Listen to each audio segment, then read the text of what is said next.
Hey, and we're back from the break. Cool.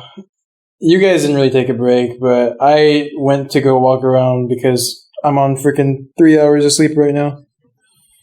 No, yeah, we get it. Like, the audience doesn't know this, but we were actually waiting. We've been waiting for like an hour and a half. Shut up. Piss off. Yeah. Piss off. It's been days. What happened? The magic of editing. How dare you? Yeah. You dishonor my family. I'm sorry. Why are you getting so little sleep, Tyler? Just, you know how California is. It's just a lot of work that you have to do here. Like, after you're, like, you can't just work and then go home. You have to work, go home, and then do more work over here. I think definitely if you have something that you're pursuing, like a coworker I have, our web developer, he does like coding, and I mean when he goes home after he's done coding at work, he's coding on his own projects, And then it's the same with Nick and I. Like once we come back from work or wherever, we're okay. Well, it's time to work on some music, or it's time to work on this or that. There's always something. Mm-hmm. Definitely, it's just having side projects, things that you're working on outside of work. If you're looking to progress, that's like really the absolute best way to do it. And it's good for you too. So it's. I mean, it's discipline, hard work, but it's rewarding. So. Definitely. Actually, that was one of the questions that I really wanted to ask you guys about. So I know that Christy is a very big proponent of discipline because you're a very disciplined person. I've noticed that about you. You like having things kind of maybe not necessarily like a routine. Like that's like super sketched out, but it looks like you have kind of a plan for things, and you definitely have a way of like keeping yourself motivated to do stuff. Like how do you do that? Oh boy, my favorite question. Well, honestly, it's one of those things where I've stopped waiting to be inspired to do something, because when growing up, that's what I'd always do. It was always like, well, I'm not feeling like doing this, or I'm not motivated, or I'm not inspired to do it. Mm-hmm. And I've just started learning how to just force myself to do something.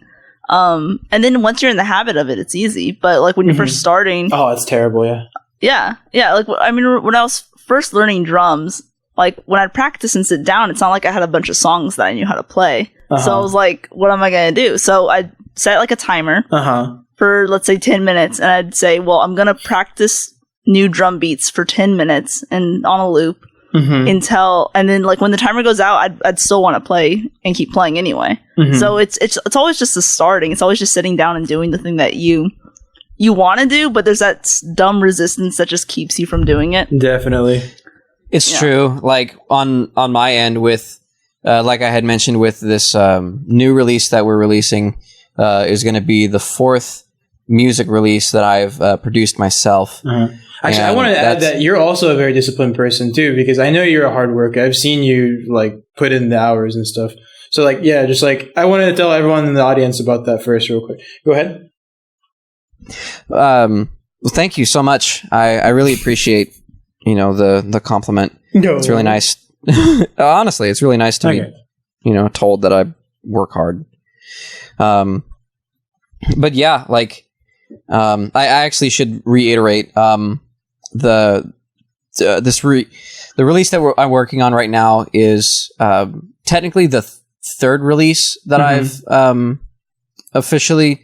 Well, I guess no, it would be because the covers are like yes, separate. The covers. Okay, yeah. So never mind. Sorry, But you've released several different. I've released several things myself, and the only other thing that I haven't produced myself was produced by our good friend Austin. Heck yeah! That's the most. Austin.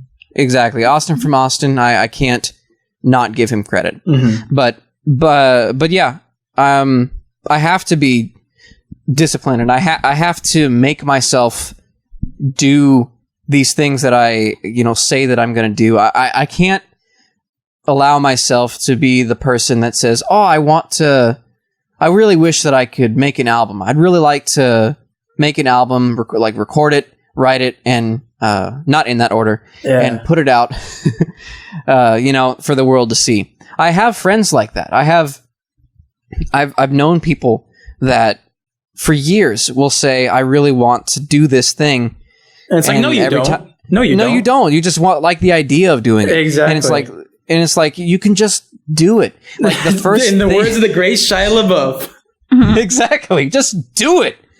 Copyrighted by Nike. Cool. Fantastic. A trademark. The first song that I ever put together on my own, I didn't have like the microphones that we're using right now. I didn't have the nice fancy MacBook. I had this really shitty Dell computer that was probably like a couple $100, from Walmart, and like a free downloaded version of Reaper, to record everything in. But I recorded like an entire album and like made my own copies and sold them to friends that I knew in high school. And how do you stay accountable for like your daily progression? Because like you work really hard, and that's and to keep working really hard, or to make a behavior of working really hard, that's what discipline is, right? Is like applying that hard work and making sure that you can do that over a sustainable longer period of time. And that's kind of like this discipline of like this unwavering ability to be able to do things even if you don't want to. I think it is. I mean, we were talking a little bit about routine a second ago, but it is setting a routine and letting yourself. It's kind of like if you're on a diet, you're allowed to have a cheat day. Just don't have a cheat day every day. Exactly. So if you have a day where you're especially tired and you're like, you know what? I know I normally do these things every day, but I'm just going to have some time to rest. Maybe I'll like draw a bath or do something that is more relaxing and not as as like pushing towards my goals. But I mean, then the next day, just get back into it, or just right. So take the time, but don't let the breaks become the habit. Because that's what's so hard. That's so excuse me. That's so true, and that's I think one thing that's super difficult about trying to pursue your creative endeavors. Trying, like for example, like trying to pursue the music career that I'm trying to pursue. Like the burnout is super real. Actually, I was going to ask about that. Like that's the other side of it. Is the first side is taking too many breaks, and the other one is pushing yourself too hard and then burning out. And I think burnout it can be really dangerous because you don't know, like, because maybe you get so engrossed in the progress that you're making that you don't realize that you're like hurting yourself, and that you need to like take a step back, like. And not just hurting yourself, but hurting your work. Because you get to a point, I feel like, when you hit that wall, and like, I'll do this all the time when I'm writing. I'll be like, if I continue writing right now in my state, will this be the best I can do? Like, you'll get to a point. That's definitely a question you ask yourself. Like, am I better off to take a 30-minute nap and just cut like 30, 40 minutes out of my usual 2-hour period of work, right? Yeah, absolutely. And you I think too, might be it better comes off. down to, I feel like when it comes to people not having that discipline to work towards their skills, and I mean, you learn languages, so you know this well. It's just that, have you ever heard the term like growth mindset? And or no? I might have, but I can probably guess what it is. But please clarify. Yeah, so it's like essentially, if you have a growth mindset, you believe that you can get better at things. So you don't just try something and then people are like, you don't just feel like, oh, I'm bad at this, so I'm not going to keep working at it. Sounds like belief in self is what it sounds like. Yeah, exactly. So it's like some people have what's called a fixed mindset, and this is a lot of people, where they they try doing something, someone's like, oh, you're not good at that, so they just stop. So they're just like, you know what, that's it's the not way for it me. is. Yeah, it's like they think of it like, well, I guess I'm just not talented at this, so I'm not going to try. But growth mindset, you realize, hey, I can always get better. Like maybe the first time you pick up a guitar, you suck, and then you're like, well, if I do this 30 minutes every day, like, it'll probably sound a lot better in a few months. And another thing that you want to talk about too is you're not meant to be like good at everything. It's just certain things that you really, really feel passionate about that you find in life are the ones that I think, because you can get good at anything, I think, if you wanted to. Yeah, I believe that too. I totally believe that. Like if you just have to decide where you put your time and energy. Exactly. And the amount of energy and time that you're willing to put towards something depends on how passionate you are about something too. And because like, you might be a very disciplined and motivated person and you want to learn how to be a really good hockey player. Well, you could, but what if you're more passionate about football than you are hockey? Well, then why are you doing hockey, man? Why not put that energy into football? Exactly. And I think that's kind of a lot of times that happens, I think, with people that are forced into like career paths too, or like kids that are forced into like specific sports or extracurricular practices. Like parents, let your kids do shit. Yeah.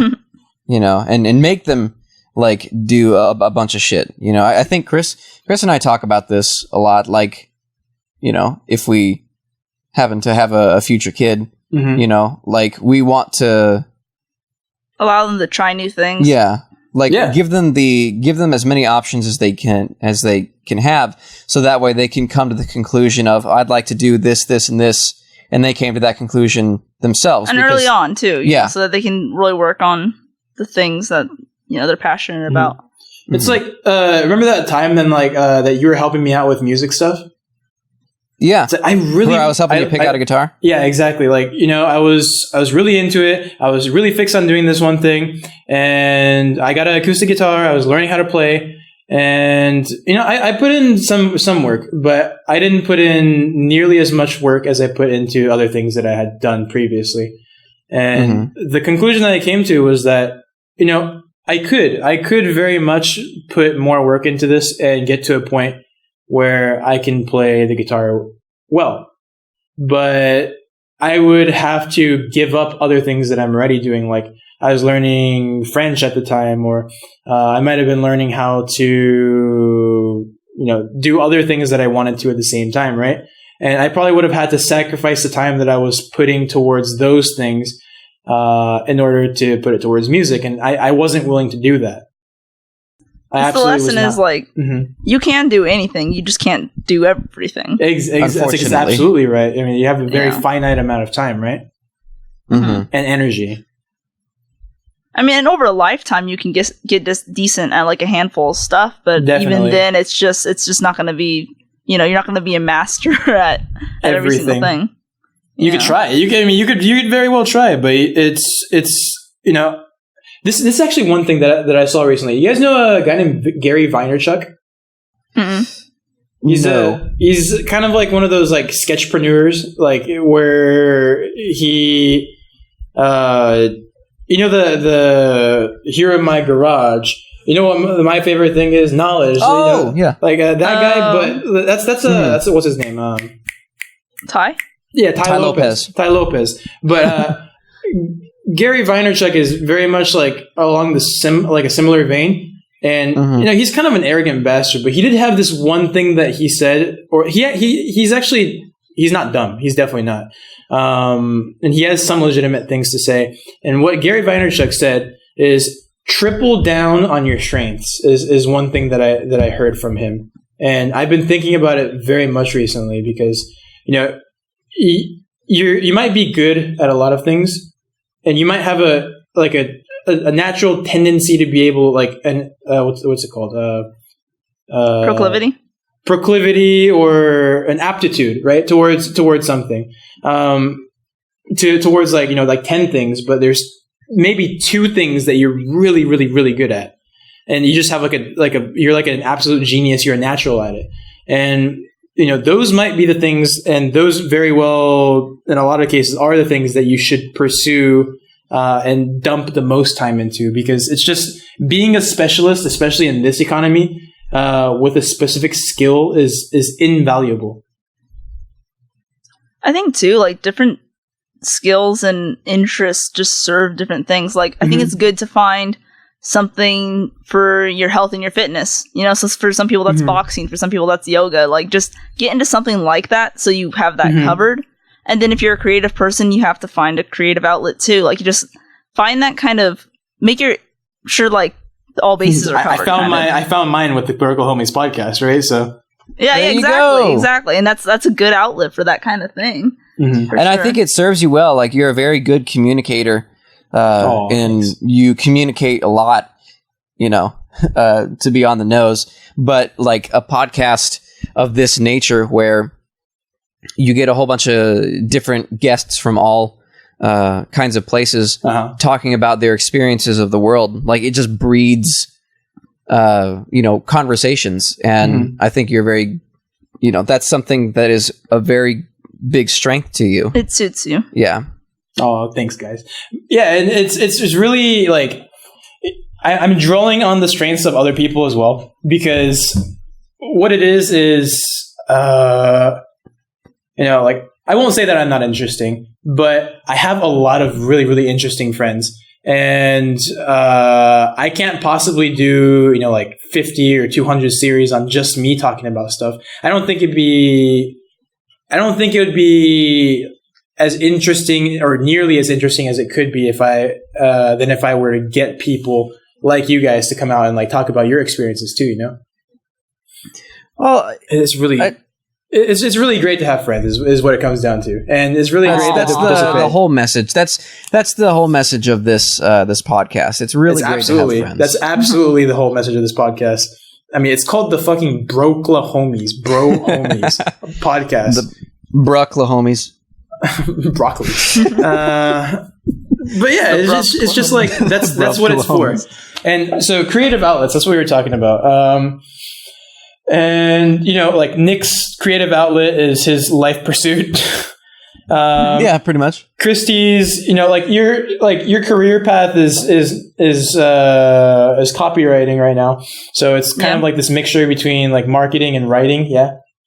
I mean, what's nice is that it's not like I'm head of marketing, so I don't have to make all the strategies. I just have to write the stuff, So that's nice. And obviously, I don't know. Maybe sometimes I might take on too many things, like drumming for Nick and working on my novels and stuff. It's a lot. It's definitely a lot. But you write so much. Actually, I do write so much. I was going to ask you: are you planning on publishing something, or are you wanting to try to publish something sometime soon? Yeah, I mean, I have currently. I recently, like maybe a couple weeks ago, finished another draft of the story I was working on. You've heard a little bit of it when I used it for my capstone project in college. So I figured that was the project. One. Yeah. It's at like 60,000 words right now, which for the demographic I'm going for, and for like the genre, it's very well tailored for that. But I think for sure I'm gonna at least have one big draft again, and then refine some things. I definitely do want to get it published eventually, and I think it'll be ready to start sending out to literary agents by the end of the year. That's what I'm thinking. That's fantastic. And then, that's really great. Then in the meantime, because I'm taking a break from it right now, so in the meantime, I'm just kind of like world building for this fantasy story I want to do in the future. So I'm always working on writing stuff. I love stories. Everyone does. Narrative. People think in narratives. People really do think in unless you're fucking Andoni. In which you don't, where you have no fucking emotions. Just kidding. No, just kidding. But he likes cuddling a lot. I mean, I think it's stories of, they transcend time, they transcend cultures. Like they've appeared everywhere at every time. It's even before words were written, people told stories. I think shadows and cave paintings, and hieroglyphics. Hieroglyphics. It resonates with people. It's a way to tell lessons. It's a way to, teach. You were an English major too, like themes and. Actually, that's one thing I really wanted to talk about as well. Oh yeah. Yeah. The biggest thing that I learned while I was an English major is that I do not like long extended writing works. I don't like things that require me to sit down for a long period of time and write or read. Like epics? Like, I'll read a chapter a day. I'll do that because I do like reading for short periods of time. But I'm fucking like I don't know what's wrong with me. Like I can't sit down and like work on one thing for extended period of time. Well, I can, but I don't like to. You know, like I might sit down, like right now I'm working on the Broklahomies website and I'm trying to learn how to, like fuck with HTML and CSS files. Like I didn't write the entire thing. I got like a template from somewhere, but I'm modifying it. So I still gotta write, a bunch of the script for it. So I know I'll sit down for like 2 hours at a time and like work on that kind of shit after work. Yeah.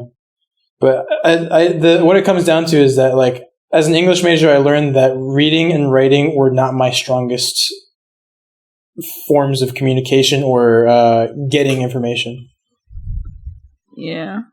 I can definitely see that. I mean, it's definitely, like, more than any other major, we're just reading tons and tons of stuff. You know, just in one semester, one lit class is, like, 6 books sometimes. It's crazy. So definitely, oh my goodness, man. Sometimes more. Like that's not even, you know, it's you remember. Yeah, let's try not to, but you remember. Let's not mention the professor's name, but Dr. Sure. M. Let's call him Dr. M. I know you know exactly who I'm talking about. Yeah, I know. Fucking genius of a man. I love him. Such a fucking genius. But his classes were so goddamn difficult. And I just felt like constantly shamed. Like I was like, first of all, I was like shamed for being a man, right? Oh no, low key. Like it's just kind of how the literary departments work. It was like, a predominantly female major. Yeah, department. And yeah, man, the guy was just so smart. And like whenever I would say something, and I would try to give some sort of cultural input, like when we're talking about Japan in our world literature class or something. Mm-hmm. Yeah. Like, even the input that I give about the country that I lived in for fucking 18 years was not good enough for the class. Mm-hmm. You know, and it was just, it's crazy. It's crazy competitive. I think, too, I mean, we were blessed with some really smart professors and some really smart peers as well. Because sometimes, I mean, I'd say something, and I'm like, you know, I'm have confident. a decent grasp of it. And then, you know, someone else would speak up, and I'm like, I haven't even thought about that. You know, it's just a whole new world. Mm-hmm. Like, I think I understand something when I come into the class, and then I walk out. Like, you're humbled by the end. You're like, wow, there's so much I don't get yet.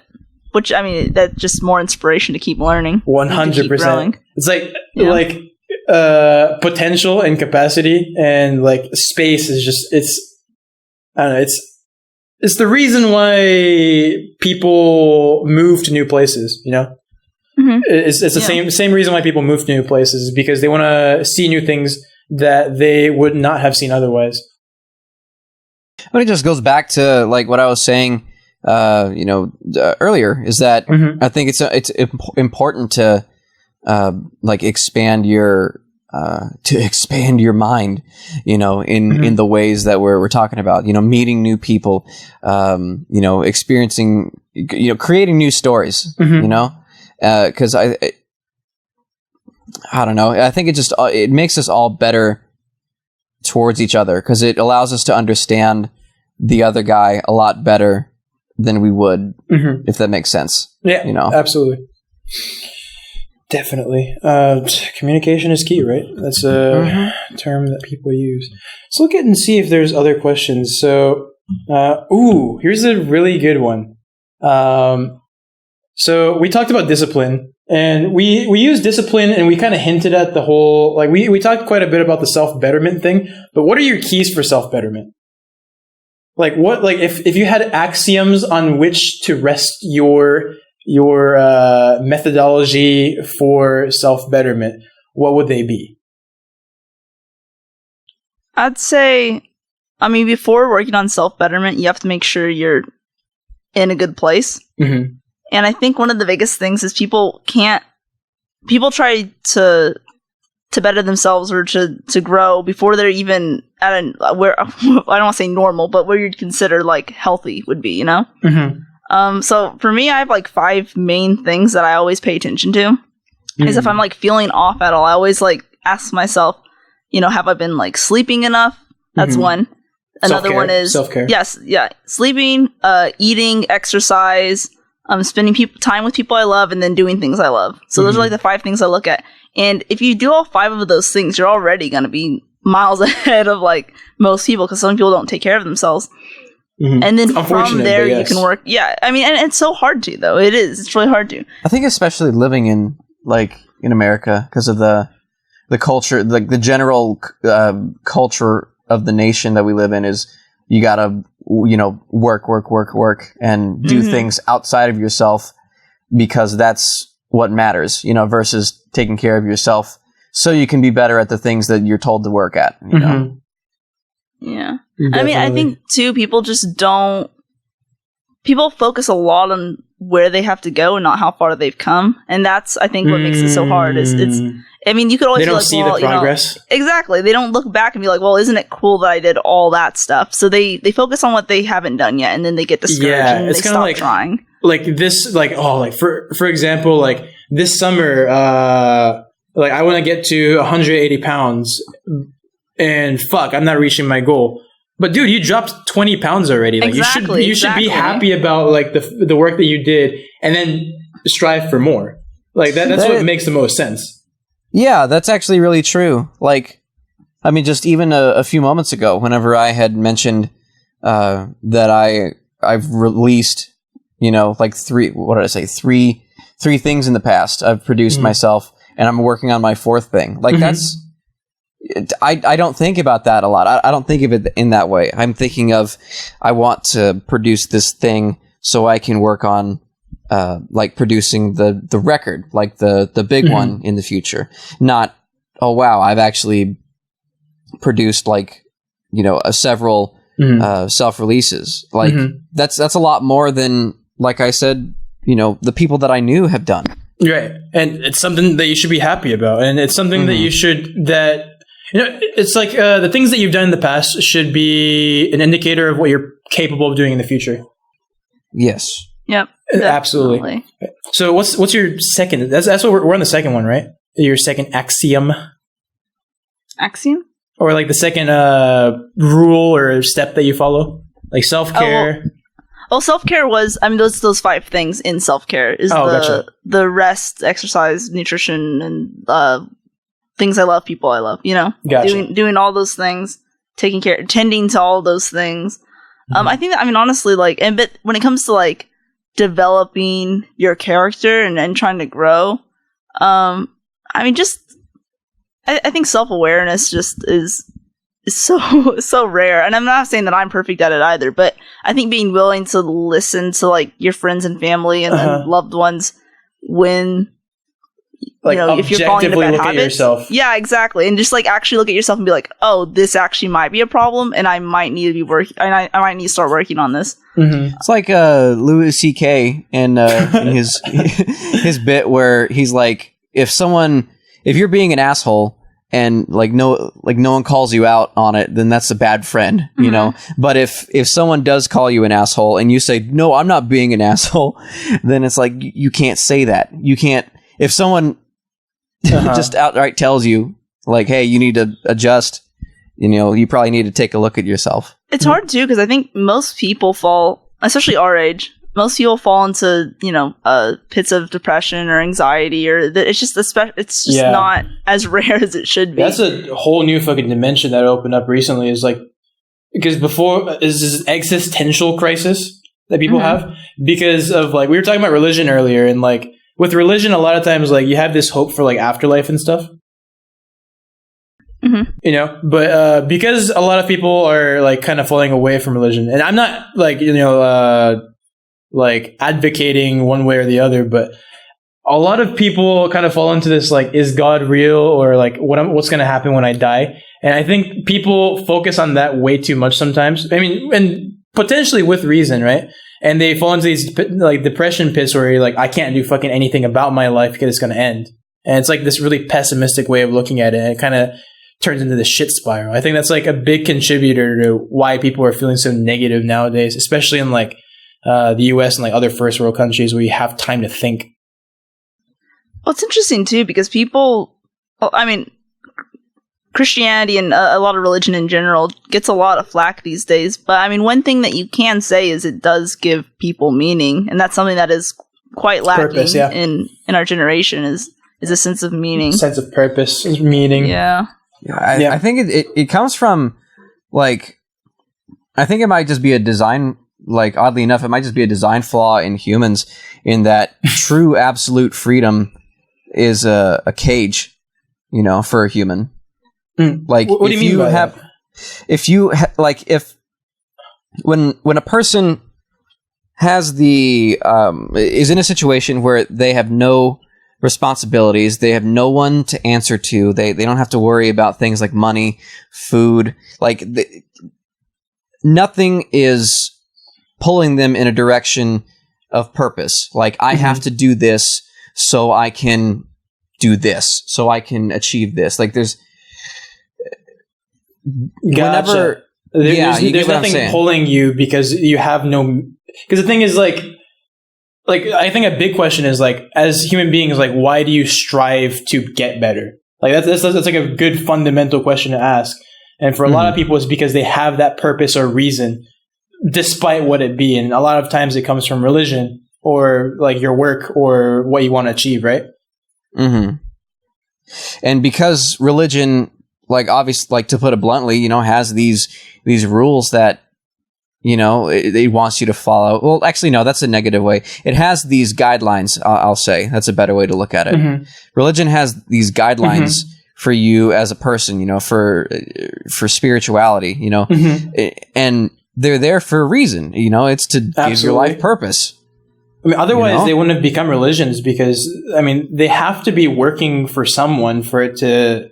I mean, that's not necessarily true, but I think for something to become that big, like for Christianity or for Islam to become that big, there has to be some valid points that are keeping that in state, right? Mm-hmm. Like there has to be some truth to the practices. I think there are some universal values that people come together and find. And I mean, that's one thing, is if you don't have something like religion, or even not just religion, but society or family, or if someone's not telling you what to value, like, well, one of those things is the idea. So if it's not religion, then it's going to be society, or if it's not society, it's going to be your family. But I think in, like, our society, one big thing is, like, money and material things and having things, and that's not something that you see a lot in, I don't think, any religion. Buddhism, Islam, Christianity, like none of them teach. Yeah, it's never the value in like having and keeping and buying, but that's very American for sure. Mm-hmm. They're byproducts of the lifestyle that you decided to live. They're just byproducts. They're not the end goal by any means. Mm-hmm. Yeah, definitely. So, now that we've talked about, self-betterment, discipline, let's go back to college for a second. So no, let's go back to OC. No, but so a lot of the people that are, that are our age range right now, or like slightly younger, that we're friends with, are about to graduate college, or, and they're really worried about what's going to happen after graduation. What would be your guys' best tips that you could give these people right now that are in the situation of, like, I'm a junior and I'm thinking about, like, what kind of internships to take, or I'm a senior and I feel like I've achieved nothing in college. People with doubts that are nearing their graduation date, what would you tell them? What would be your biggest advice? Do more things toward like what you're trying to accomplish in life. And I know that that's very vague, but I'll elaborate. And there's another thing I want to add is first nail down the thing that you want to do in life. That one's really hard. Yeah, that's the most. Yeah, I'd say that's the most important thing, because there are people, in freshman and sophomore year that were, when I was in a freshman and sophomore year, that like still had no idea what they were going to do. They were spending all this money, or their parents' money, I should say, to go to this university, and they were doing nothing. Like, they had no idea what they were going to do. And yeah, I completely agree. Before you try to find all the things that will work toward that goal, you have to define that goal first. You have to define what you deem as successful. Your standard of success, or like your measure. Yeah, definitely. And so, one thing is to find what you want to do and what your goal is. What's a good method? Like for me, what I like to do is I tried a lot of different things in life, right? I mean, I'm from Japan. I lived in Argentina for a little while. I lived in Oklahoma for as long as Christy lived in Oklahoma. So I tried a lot of different things, and I came to a lot of the things that I love, which, conversation, languages, cultures, and just people in general. It usually, for me, it comes down to people and culture is what I really like. And those are my passions. What's the best way for you to find that? Like both Nick and Christy, what do you guys think?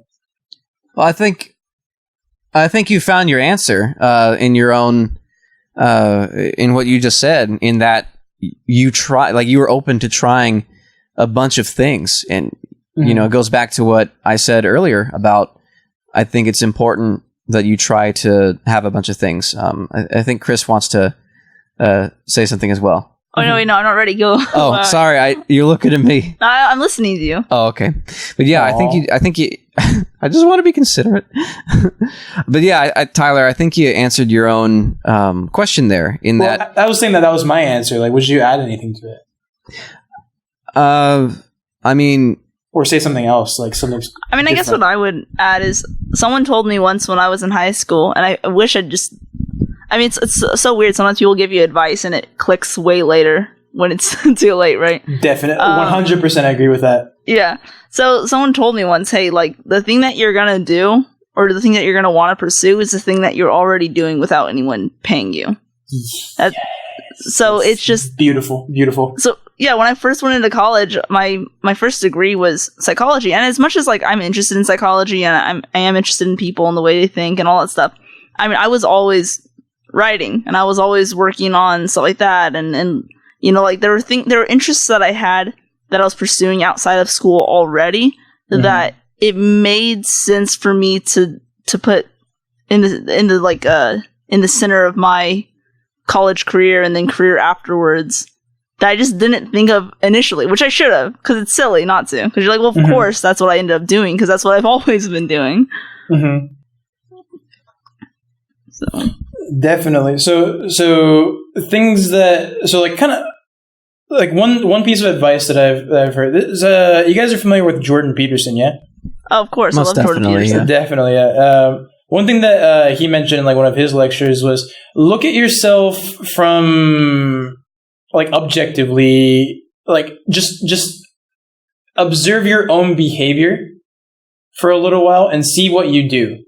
Just track your own behavior. Like look at yourself as if you're someone that's like from a third person perspective, and then what do you see? And like write those things down. I don't know if he said like write those things down, but this is what I would do: is I would write those things down and formulate questions as to why you like these things, and whether you'd be willing to pursue those things for like going forward. Because then it gives you a kind of narrowed down idea of things that you might be more inclined to be able to continue doing with more fervor,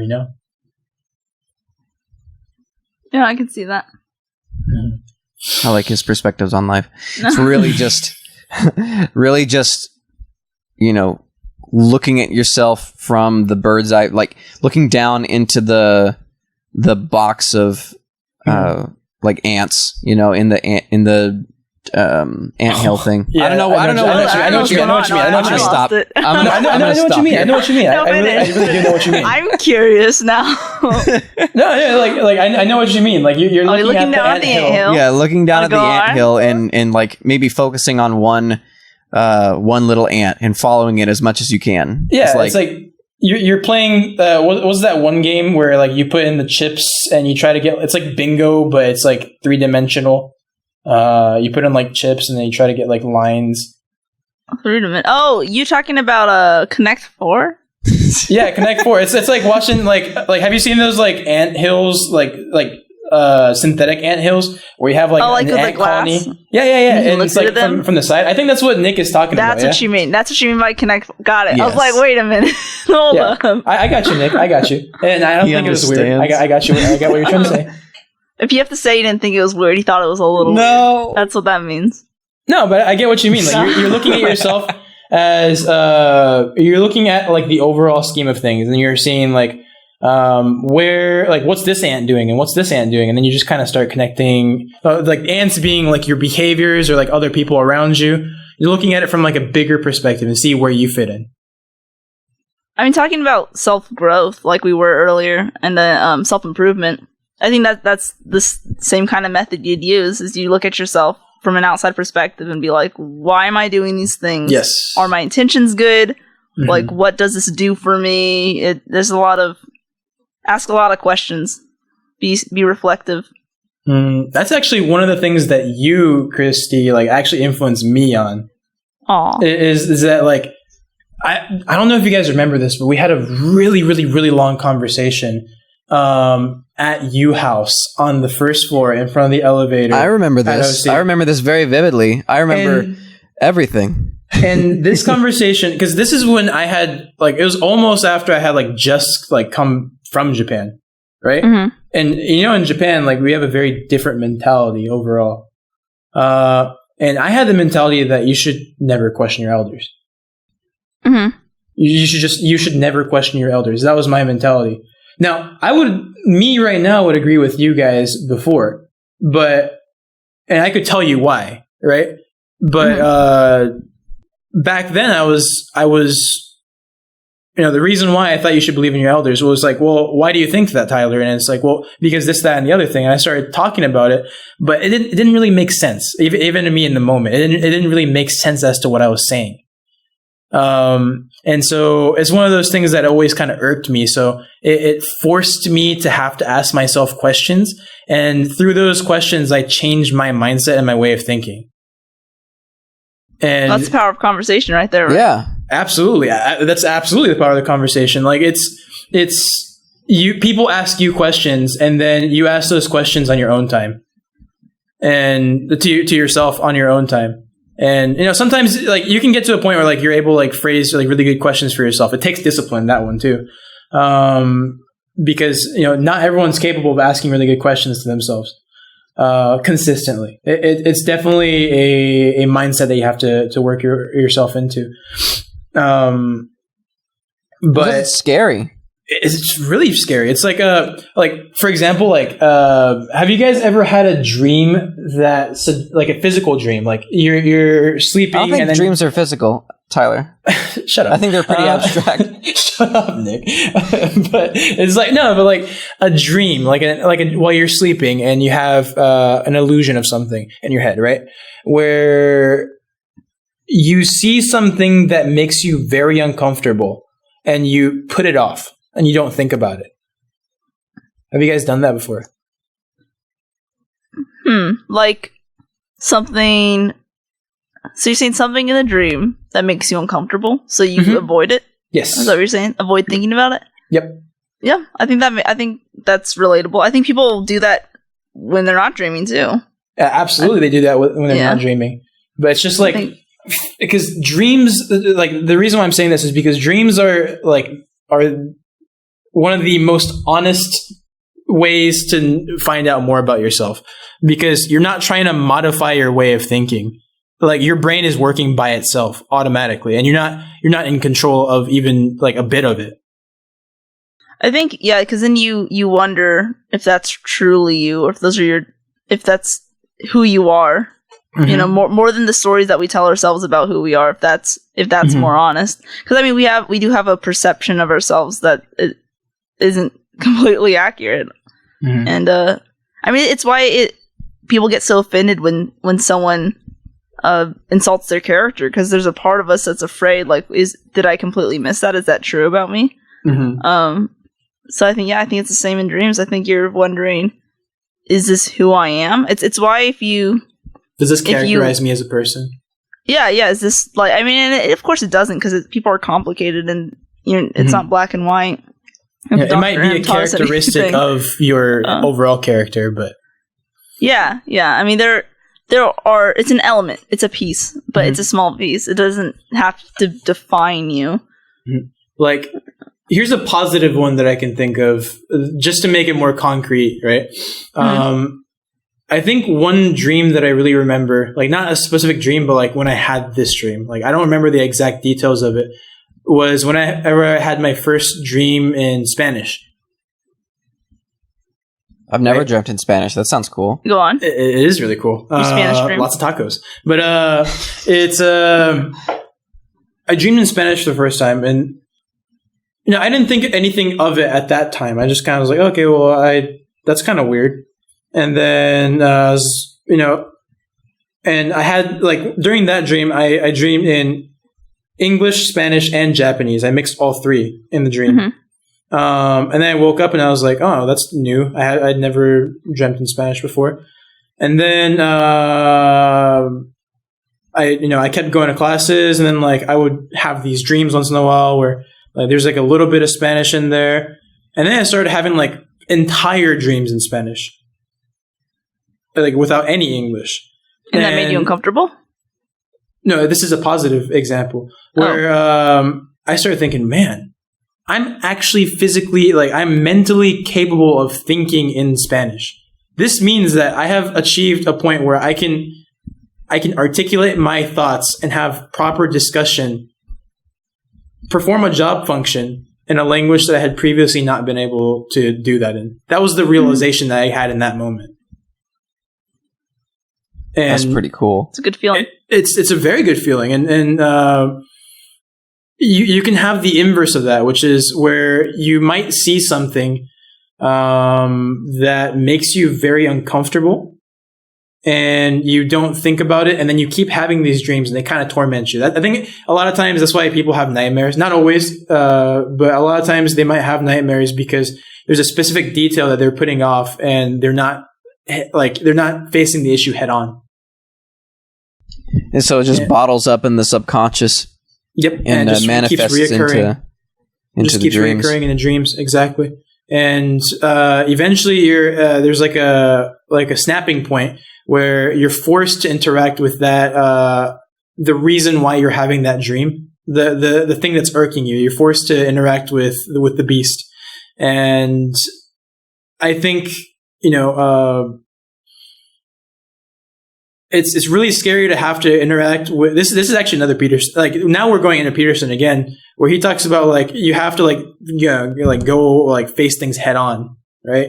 Well, it's like you're much better off like if you have that kind of dream to like really think about the details and why you're having it before it becomes a monster that swallows you. Mm-hmm. Like it's like mowing the lawn, for example. Like you don't want to mow the lawn once like the grass is fucking tall and the lawnmower doesn't work, and you have to like get like a fucking sickle out or some bullshit like that and like cut this tall ass grass. Nah, you want to cut the grass while it's a little bit shorter, so it's a lot easier, It's almost a little too late.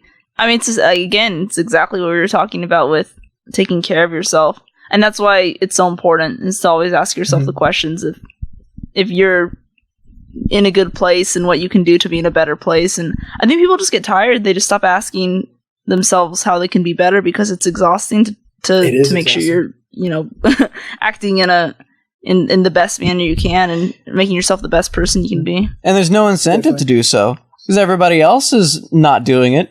So why do you need to better yourself? Like that, huh? Yeah, it does feel like that. It is really hard not to fall into that. Like, because I feel like even I do that sometimes. I'll start like, working towards different skills or different goals, and I look at people around me, and I'm like, no one else is trying this hard. And like, it's easy to almost get like, well, then why should I too? But why you should. It's because it's good for you, and if you become the best version of yourself, it's not just good for you, but you're better to the people around you, and absolutely it spreads 100%. And it spreads and it spreads. But spreads goodness.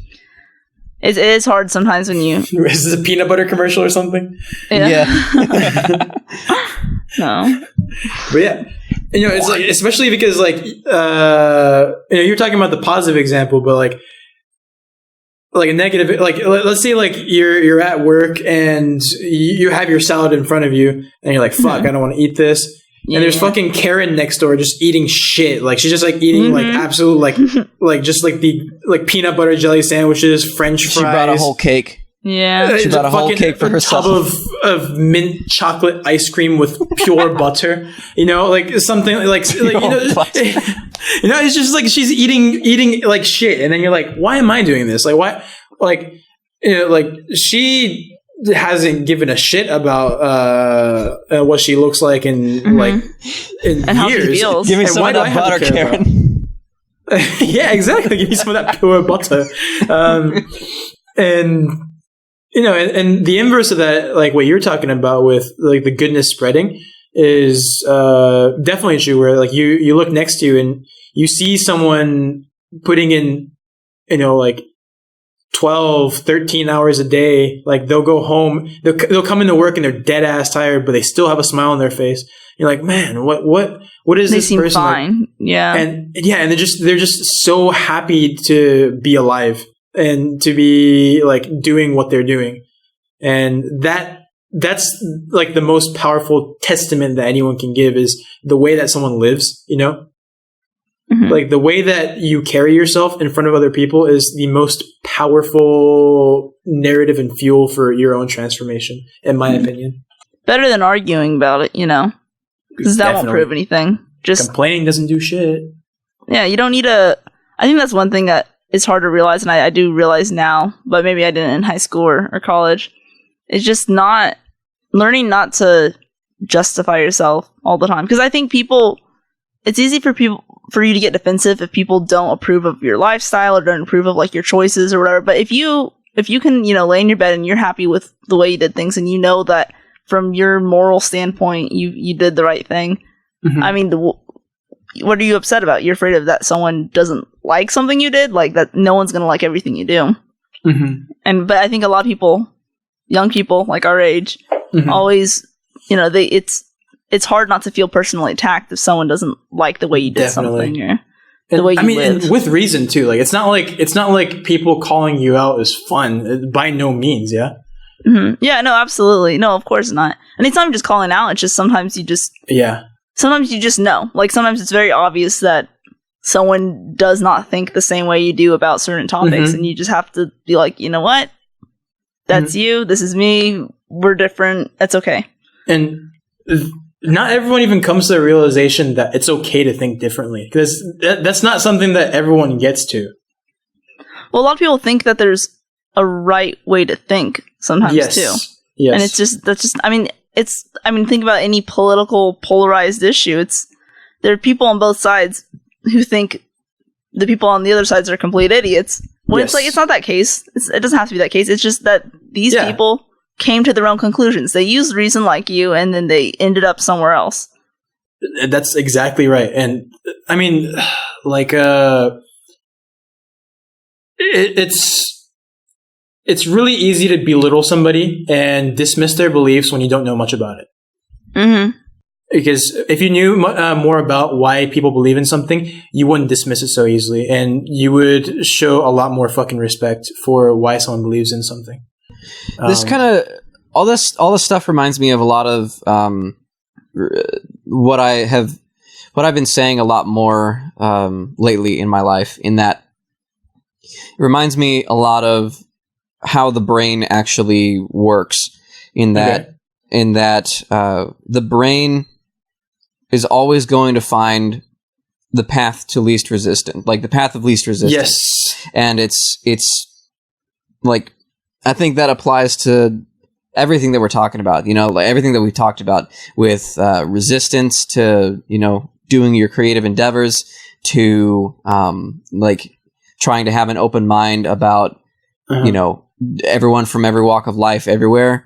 You know, it's not easy to think about these large concepts. It's not easy to be nice to everybody. It's really easy to just let yourself go and, you know, shout or definitely, or eat like shit, you know, like it's because that's the easy thing. Your brain is always looking for the path of least resistance, and so it's like what we've all talked about. I think a lot of people just lose sight of trying to get better because it's not easy. Yeah, and you're absolutely right. Path of least resistance. We're going to get back to that in 1 second because it's a really good point that you bring up. But awesome. One thing that that I wanted to say is with what Christy said about, I've been calling you Christy the entire podcast, haven't I? No, you've gone back and forth. Okay, but with the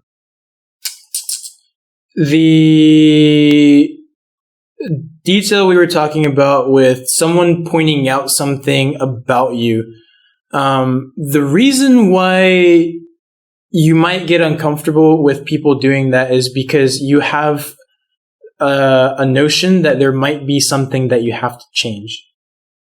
And the notion that there might be work for you to do is something that is distressing. Yeah, because if you have logically thought through something and like for you that is your truth, because you have done your logical homework, you've made sure to think why this is important, what you can do with it, and how it affects others, and you've considered all different factors.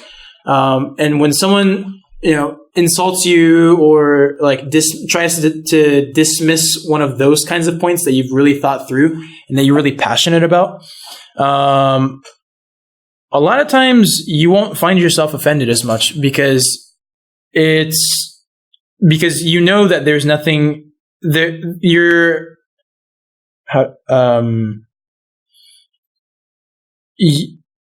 You don't think that they're not suggesting anything that would make you have to change the way that you think, because what they're giving is not well thought through enough and it's not valuable enough to incorporate. And and I don't mean that in some sort of like derogatory or like meaningless way. It's just you have done more thinking than they have on this subject. And while their viewpoint may be useful, it's not going to hurt you because you have done more thinking on that specific matter. Makes sense.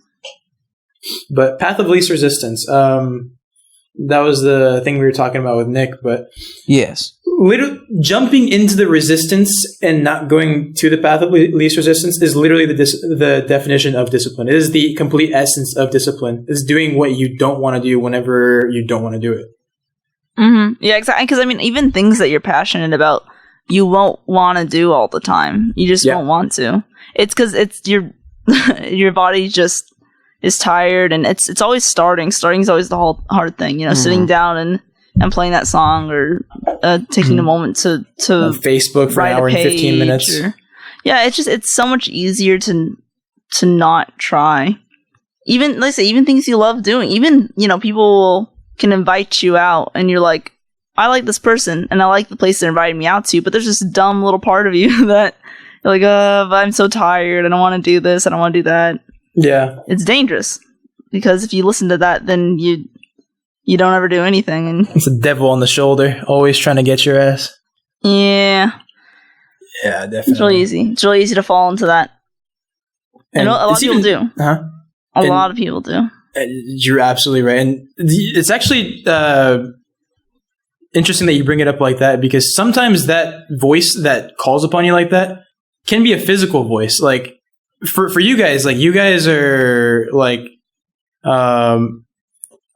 maybe not for like older couples, but like for like a young, recently married couple, you guys are like a model couple. Like you guys are solid. Thank you. Right? Wow. That's quite the compliment. Wow, thank you. So I mean, like, I had to sit back up. Thank you. Like, I mean, like, you guys haven't been married for like 25 years. Not like you had like a kid and stuff like that. But like, you guys function super well. You guys but a lot of people don't have that pleasure of having really good functioning relationships where they can talk it out with their partner. Their exes, or like their current girlfriends might be. Well, I'm thinking from my perspective because I've had girlfriends like this, but like your girlfriend or boyfriend might be maybe not physically, but like emotionally abusive, or they might encourage behaviors that are just super negative, and you can't get away from that because they're your significant other, right? Yeah. It's really unfortunate to see. And the thing is, like, for those cases, like, you got to get out of relationships like that. You know, it's good to experiment, but like, you got to get out of stuff like that. And I think that's also discipline. Is like the path of least resistance would be to stay in that relationship. Yeah, because it's comfortable. You know, stick with the devil. You know, right? Yeah, and exactly. But sometimes the discipline that you need might be getting out of something that is not good for you, and being able to recognize that, and seeing yourself as valuable enough to do so. I think that's what was good about Nick and I, is that neither of us were scared about being alone. Mm-hmm. So we were able to find someone who was actually good for us, you know? I think a lot of people, not everybody, but I've definitely met people who are kind of serial monogamists and go from relationship in relationship, and they've never really had a long period of time to just reflect on who they are, what they want, and what they want in a partner. So they cling to a partner without it necessarily being the right one, or not even the right one, because I don't even believe that, but someone that they can really be compatible and work with. It's because they haven't spent enough time with themselves, because it's scary to them, you know? It is scary. You're absolutely right, yeah. Mm-hmm. And also, people always realize, like, people don't realize that no matter who you're with, there's gonna be work. You could be the most compatible people in the world, and you're going to argue about something, or you're going to disagree about something. And but you know, people look at it, they see problems, and they run away, and they don't want to look at what they're doing wrong. That's for sure. But they want to imagine some person out there who is perfect for them and who understands them perfectly. It's going to be, yeah, exactly. It's actually really interesting that you mentioned that, because that was very much my mindset whenever I was younger. Is I thought I was going to find someone that was absolutely perfect for me. And, you know, you might find someone that's as perfect as you might find during a lifetime. That, if you're lucky, you'll find that, right? But even then, it's like, okay, you know, you're looking for someone perfect. Well, you know, with a grain of salt, perfect. Yeah, exactly. Like you might find. If you're lucky, you'll marry the person that was the most suited to you, that was also interested in you. If you're lucky, you know. Exactly. And then even then, you gotta look at yourself and you'll be like, well, this perfect person I have in my mind, am I the person that person would want to be with? Because I mean, chances are there are a lot more problems with you that you're not going to acknowledge, you know. So I'll see people sometimes, and they'll have their checklists of like their standards, and I'm kind of like, but what are you doing to be ready for that person? Because that's an amazing person you have written out there. No one's perfect. You just have to be willing to never stop trying to communicate. I think it's like, you know, like they're writing down this checklist, and it's like, dude, it's 1 p.m. and you're still in boxers. Like, what the fuck are you doing? You're like, okay, hold up. Yeah, exactly. It's like, dude, fucking, you woke up and had Honey Nut Cheerios at noon. Like, what the fuck is, like, get the fuck up and go do something, you know? Yeah, calm down, you know? Yeah, I mean, you said a lot with those, like, well, guys and girls, I'll say. I do definitely see it when it's like, people are like, well, you know, I'm nice. Why can't I just, like, get someone who's this or that? And you're like, I think we're speaking about the same person. Huh? I think we're speaking about the same person. No. But so there are things that you gotta work on. You can't just expect someone to walk into your life and to find you perfectly appealing, because there are things you gotta work on too. And that person's gonna want to find someone who has worked equally hard, you know, on their body, on their health, on their, you know, passions, and like it's like, yeah, you know, and people tend to gravitate towards people who are at similar, like, interests, you know? So if there are two people who are just obsessed with, like, fitness and health, then those two people are probably going to find each other, because, you know, they're going to want to go out and eat at the same places. They're going to have, like, similar ideas of, like their passions. And it's just, you know, that supermodel who's taking crazy care of herself isn't gonna look for someone who, like you said, is like in their boxers at 1 p.m. Yeah, you know. Exactly. Like, they want someone who's gonna hustle. Unrealistic, and it's quite frankly, I mean, that is fucking offensive. Where it's like, oh, you think you're good enough for me?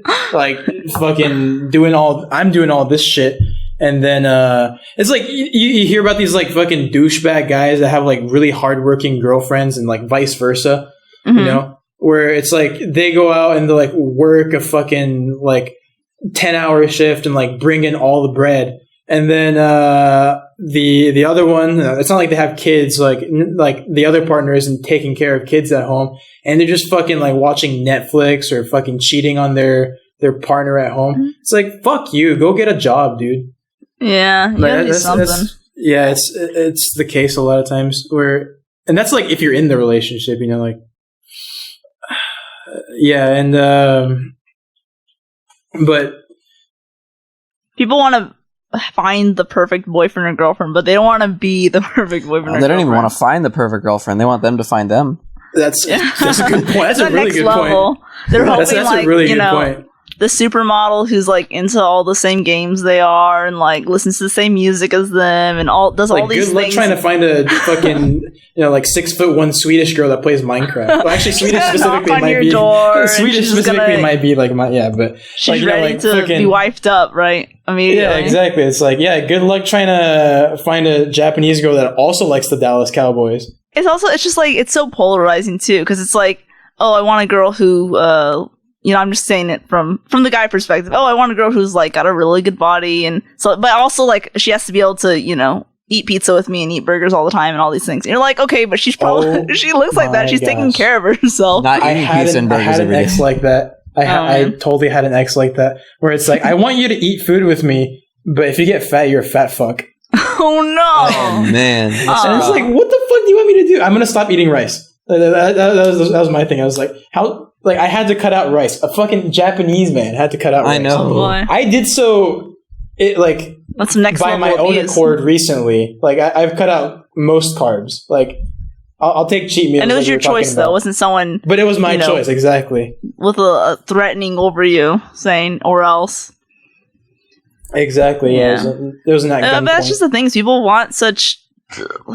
People. I mean, it's from guys and girls' sides. They like when they make those kind of checklists. They contradict each other a lot.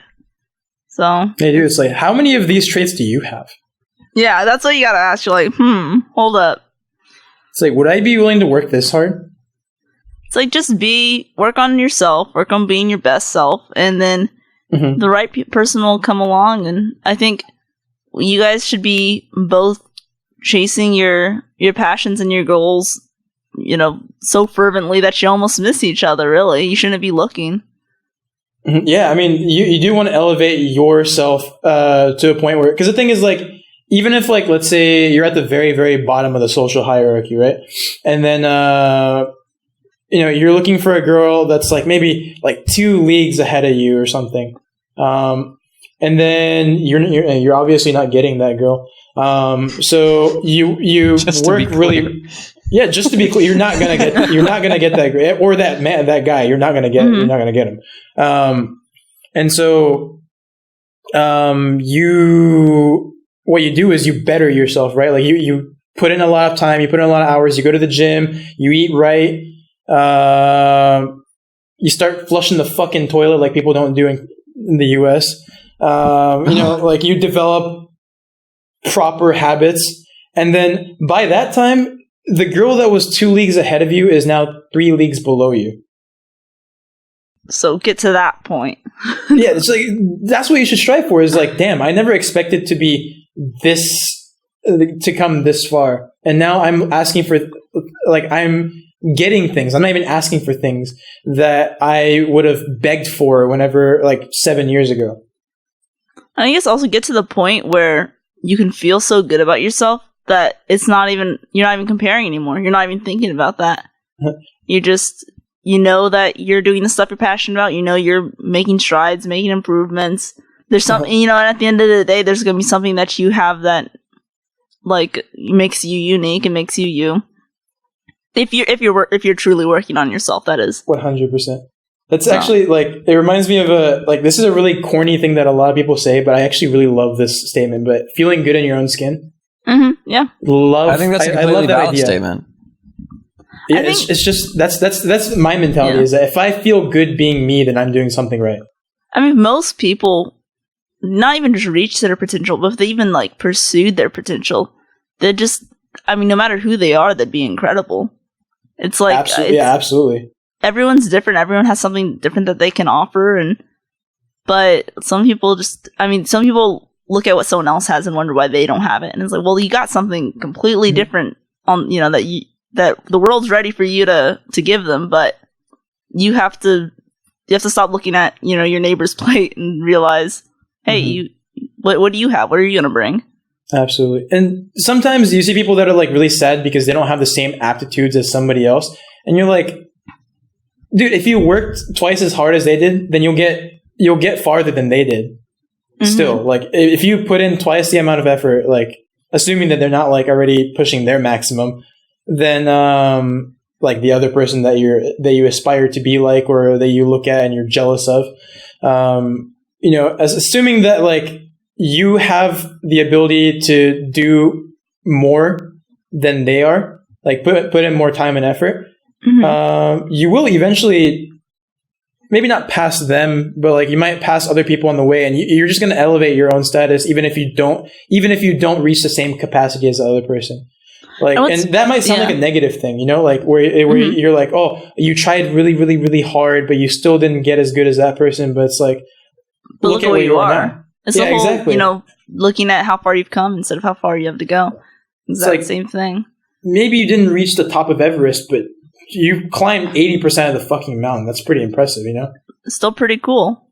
Yeah. I think it's just one of those things, too, you realize, like, the more you better yourself and the more you grow, at least from my experience, I think you notice more of the people who, like, will talk bad or will try to drag you down. Because there's this thing where when you see people doing well, I think you don't have any excuses anymore. And I definitely, I notice that with people. If they see you doing well, they start to realize, oh, wait a minute, that could be me. I could be, and you have to start acknowledging, hey, like I don't have an excuse. I have to. If I wanted to better myself, I could. Absolutely, and that's pretty much what I was saying with it's pretty similar to like the add-on I made to your point earlier about like with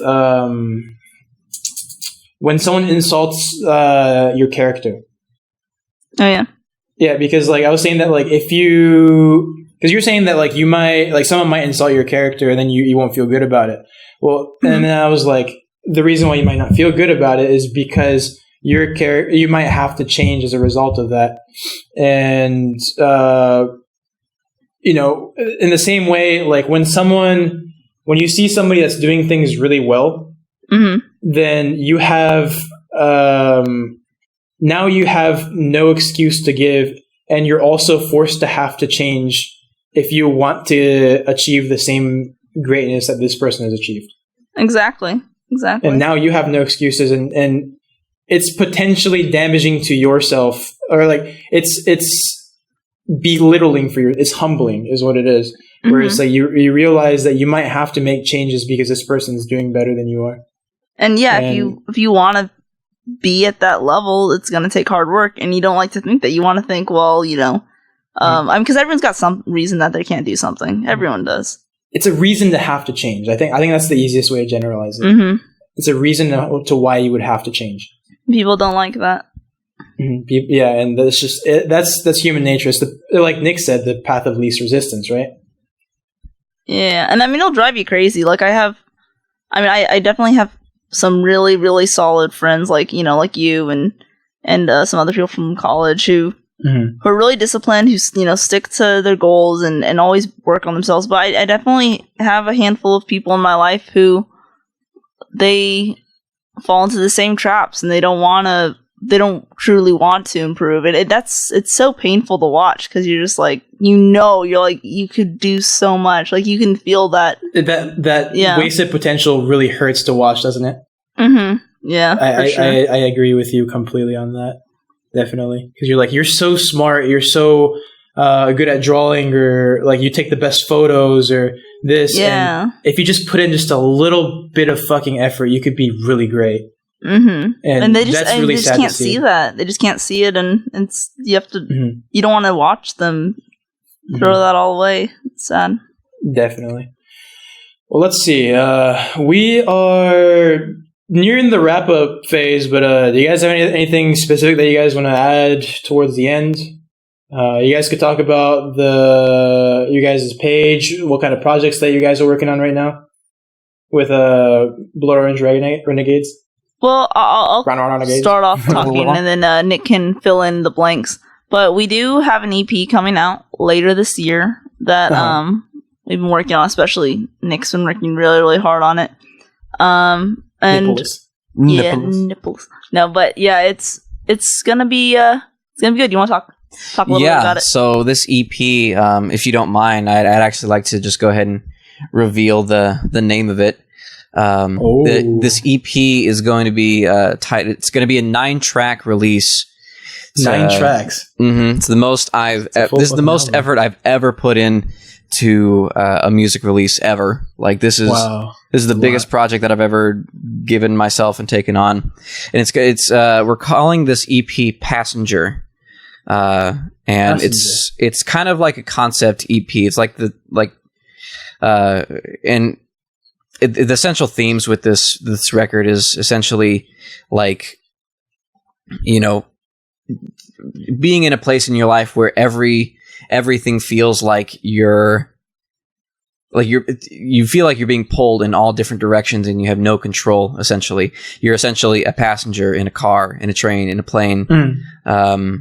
You know, and there's this metaphor for that is in one of the songs that is kind of the what's the word? Not the apex, but like the crux. The crux, yeah, the central kind of it expresses what we're trying to express pretty well, and it's one lyric, and it's when you fly a kite, does it pull you wherever it goes? You know, and I think that's this metaphor it describes this album perfectly in that, like, how do you get pulled by a kite? How have you gotten so low that like literally a kite, so little weight that you can be pulled by a fucking kite? Exactly. You know, like it's gotten to that point where you feel like you have no control, that a kite could pull you up in a way. You know, and so I'm hoping to that message and that theme will resonate with people, and hopefully will get them to, you know, be inspired, and will help them to maybe feel like they're not alone in that mindset. Yeah, gotcha. It's a struggle. It's a struggle to to work on the music, and you know, we hope that yourself. We hope that we can get some like more listeners and some more people that like Nick was saying that it resonates with, and it's definitely. I think this journey, now taking it on together, has definitely been really eye opening. Yeah, definitely no excuse, for sure, no excuse, but. There's that struggle always. Definitely. Cool. Any last things that you want to add before, like after that? No, I think that's just, you know, look out for that, and thank you for having us on. Yeah, it's been a blast. Thanks for being the first ever guests. Thank you. You guys are the first ever guests. We wouldn't have it any other way. We're glad that you thought of us. Indeed. I'm very, very honored and very flattered to be a part of the Broklahomies legacy. Yeah, we're looking forward to all the future episodes and stuff. We're always going to listen. So, to all you Broklahomie bastards out there, go ahead and hit the subscribe button, because it's going to be on YouTube primarily. We're looking at trying to get this on different outlets for podcasts. We're looking at Spotify, looking at SoundCloud. Feel free to give suggestions as to what other platforms you guys would like to see it on. We post a lot on Instagram and Facebook. Not so much on Twitter, but Instagram and Facebook is primarily. Keep an eye out for our mascot, Mike. He's just a little cutout that we took from our logo that was designed by the great graphic artist at isra.design. He's a friend of mine, Israel, from college. Great graphic designer, and he made a fantastic logo for us. And we cut out the microphone in the middle of the logo, and his name is Mike. He's a microphone, and he's Mike the microphone. He's gonna show up in all of our pictures on Instagram, so guys, keep a look for that, and we'll see you next time on the next podcast. Bye.